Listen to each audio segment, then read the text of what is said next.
hi everyone, about whatever little things I've accomplished in my personal life. All of that has happened in just the past 4 years. So 4 years ago, um, I was completely the opposite person who I am now. I was the shyest guy around. I was someone who was scared to go out. I was having trouble, So I'm 25 now, so I think I was 21 at the time, and I was having all the problems that any 21-year-old would have. Uh, problem with careers, whether you can make money or not, which field is right, which books are right, this, that, everything. Um, like Malvika said, she was pretty clear about her thoughts and everything from that point. I was this scared guy sitting at the back of the class and just wondering what to do with my life. Um, Again, 4 years ago, I was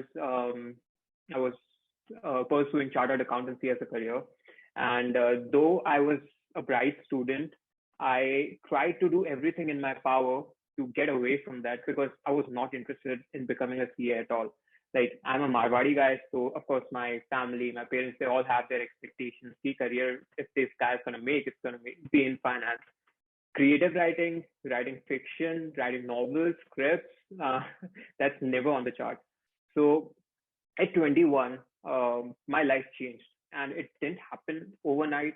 But since we're on the topic of work versus passion, I found a middle ground, which literally changed my life, gave me my career, gave me my identity, and all of this has happened in just 4 years. Okay, this is the classic magical story, you can say.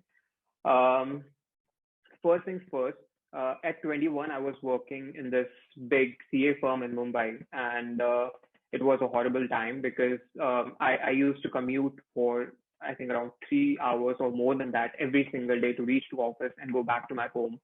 Um, I used to shuffle between local trains and then metros, then autos, then cabs, and everything. So you can imagine it was a nightmare. Um, Mumbai just has two weathers. It's either going to be really, really hot, or it's either going to be raining like anything. So obviously, it doesn't matter what weather it is, you are going to be in a mess. And then you go to office and you spend 8 hours, 10 hours there auditing files, taxes, this, that, anything.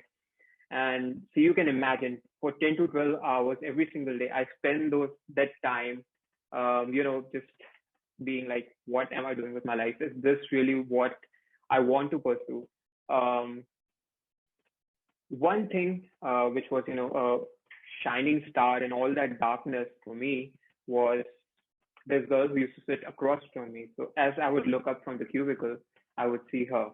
And I actually come to think of it, I used to brave those 3 hour rides, 3 hour commute every single day just to go to office to look at her, to just awkwardly say hi, hello, this, that, have a little chit chat, whatever. So I was a shy guy, so I never really approached her. And she was, okay, this is a fun story. She was the most gorgeous woman in the world for me at the time, probably still is. She had these long, dense hair, parted in the middle, falling, bouncing on her shoulders, falling all the way back. She had these amazing angular eyebrows and this petite nose and these fuller lips, this angular jawline and high cheekbones. And uh, she had the most gorgeous hazel colored eyes in the world. You know, she was one because of which I was doing all that commute and everything. And one thing which happened was, okay, when you tell your friends you have a crush and they just like, dude, I think she's also into you, just go and ask her out, stuff like that. Don't ever believe your friends when they say that. But this was the only time I tried it and it worked. And I asked her out. I just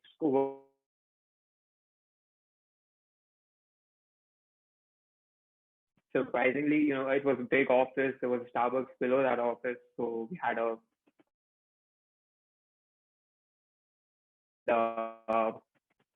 I told her everything, which I'm telling you right now, ranting about my life in Mumbai, which you should not do on your first date. Um, but then she was playing along. She was cool. She was really amazing. But towards the end of our conversation, she said, "You want to see something cool?" And she unzipped her purse and she took out a knife. And it was a little weird. Why would she carry a knife with her in her purse? So she turned it around. She kept the pointed end away, and from the hilt of her knife, she just scribbled something on her hand. And she said, she told me, "You want to see something fun?" And just like that, she turned her hand. She lifted her hand like this, and on it were written the letters FUN, fun. Apparently, she had a condition called dermatographia, which is like, it's sensitivity of skin, where you just scratch things and words, the letters, they start appearing, designs start appearing. Cool, weird, probably. I didn't know she was a gorgeous date, so I didn't care at all. Anyway, she asked me out if like I want to go clubbing that night. And even though I'm shy and reserved guy, I hate clubbing. When your crush asks you to go to clubbing, you obviously say yes. Anyway, so it was a crazy night. The next day when I met her, uh, you know, instead of, I casually glanced at her hand, and instead of the words FUN that were written there the previous day, the words RUN, the letters RUN were written on her hand this time. And I didn't make sense of it because she was sleeping. She definitely did not write that. Was there someone else, ghost maybe, some haunted spirit trying to signal something to me that I should make a run for my life? Probably, probably not. I didn't know.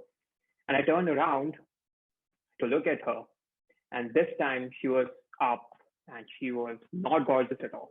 And she had this knife in her hand, pointed right at me like this, and she came at me. The next thing I know, it was all blackness. And I think at this point, you guys would have realized that everything that I have been speaking so far is just a story. But why did I just tell the story?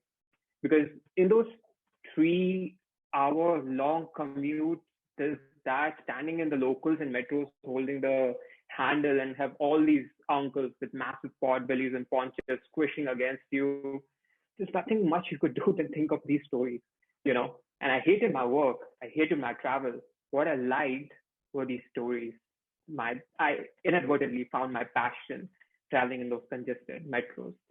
And this little story which I just told you, I mean, it's a compressed version which I had modified to suit the talk and make it more family friendly. But I posted it online one night before going to sleep. And when I woke back up in the morning, it had like, I don't know, 500,000 views or something. So suddenly, I had my work on one hand, which I hated. I knew my passion for storytelling and writing, which I loved. What I didn't have in front of me was something to bridge this gap. And I found that thing in a simple thing which we all have in our hands called internet. You know, had I not started posting my stories on Quora, had I not, got, you know, those millions of views or thousands of followers, I wouldn't have had it in me to go out there and tell my parents that I want to make a career in writing. I come from a middle class family, and if you are a CA, you are successful. That's the only mantra that my family, my extended family, they all know. So it was crazy for me to even think of pursuing something which is not that. And I still remember I approached my parents one day, and I just told them that I've had enough. There's all this mental burnout that I'm having with my CA studies and job and everything.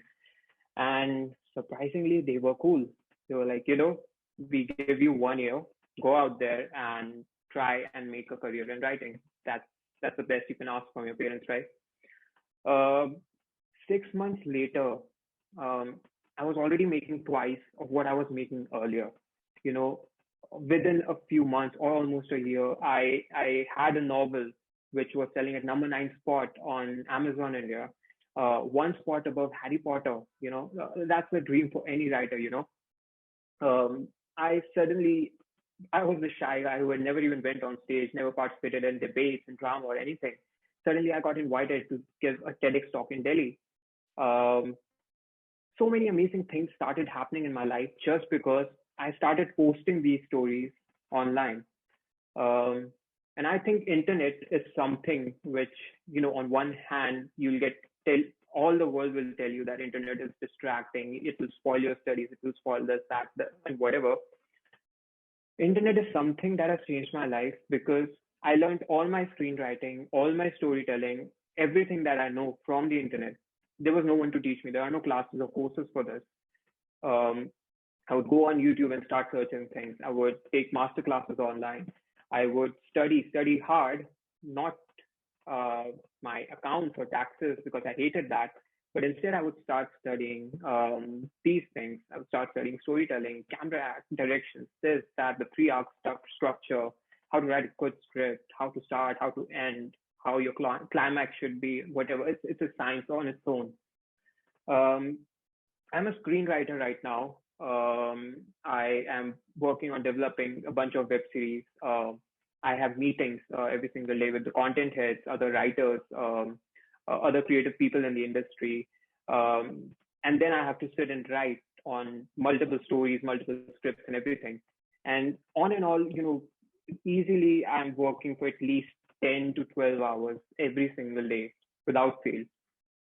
What happened was something fun happened. um, I thought I hated CA. That's why I was feeling burnt out. I thought I hated that 10, 12 hour work day. That's why I was feeling burnt out. Now that my passion is my profession and it's my job, um, I started feeling that burnout again. When you're focusing on your passion for 10 to 12 hours every single day, you'll feel that fatigue, that anxiety, that stress again. And I think we as a generation have romanticized this idea of passion, leave your work and chase your passion. It never works. I probably belong to one of those few rare people for whom it thankfully worked out. Come to think of it now, because I was 21, I was immature, I didn't have any idea what I was going to do. I just wanted to run away from things. Um, but now I can think that I'm doing my passion, I'm doing something that I love, I'm getting paid for it, I have a career in it, and still I get that fatigue and that work, that burnout. So I realized that, between the work and passion, or whether your work is your passion, whatever the case may be, if you want to avoid the fatigue, the burnout, and everything, what you should always have is one interest, one thing that you want to look at after you're done with your work, right? So, like right now, in this lockdown, you're just sitting in your home and you're seeing the same faces every single day. You can't go out, you can't meet with your friends, you can't speak with others, you can't just go out on treks and everything. It's very easy to find that stress again. And when I started feeling that burnout, I instead started to focus on what are the interests that I have. Okay, writing and storytelling is something which I'm still doing, but what else could I do? So there is movie direction, which I'm really interested in learning. There is investing in cryptocurrencies that I'm doing, and all these things. So when I'm done with those 10, 12 hours every day, I start doing these things. Every night before going to sleep, I'm on YouTube, either studying cameras or learning movie direction and shots, how they are placed, whatever. Or I am learning about cryptocurrencies, investing in them. This is a new fad amongst the generation. And suddenly I realized that I didn't feel that burnout again, because when I'm writing, when I'm with my stories, I'm totally focused on that. But after that, when I'm looking around at things, when I'm pursuing my interests online, um, I just feel very happy, very satisfied with what I do every single day. So I don't know whether I've exceeded the time limit because of the story, but I would just like to part with the talk with this final thought. If you are someone who's in college, or someone who's just doing their internships, or just started working with your jobs and anything, um, find your interests. That's the easiest thing you can do. You already know probably what your interests are, where they lie. Say, suppose if it's acting, and so for those 8 to 10 hours every single day you're working, how you utilize the next 8 to 10 hours when you're not sleeping, that is what matters. So how, if you're, suppose if you want to become an actor, how do you pursue acting on the side? So, how do you learn acting? So you just have to go online. You have to go to YouTube. There are these master classes by these top actors. You can see interviews of actors. You can see like talks like actresses like Malvika just gave, to get inspired. and you can just lock yourself in your room, go stand before a mirror, start practicing things. We are living in the age of the internet. The one thing that you have is you have all these resources with which you can learn your art. And the second thing is you can start posting them online. Had I not started posting my stories online, I wouldn't have anything in my life right now. It's as simple as that. So if you want to become an actor, just go and start posting reels. If you want to become an artist, go and post your art online, Instagram, YouTube, anywhere. If you want to become a singer, you can start doing covers and just start posting them online. It doesn't matter whether they get reach. It doesn't matter if they're viewed by 5 people or 500 people or 5,000 or 5 million. What matters is that you'll have something at the end of the day which you are chasing, which you're happy about, which makes you happy. And automatically you'll find this cool balance between your work and your passion. So yeah, I think that's my talk for the day.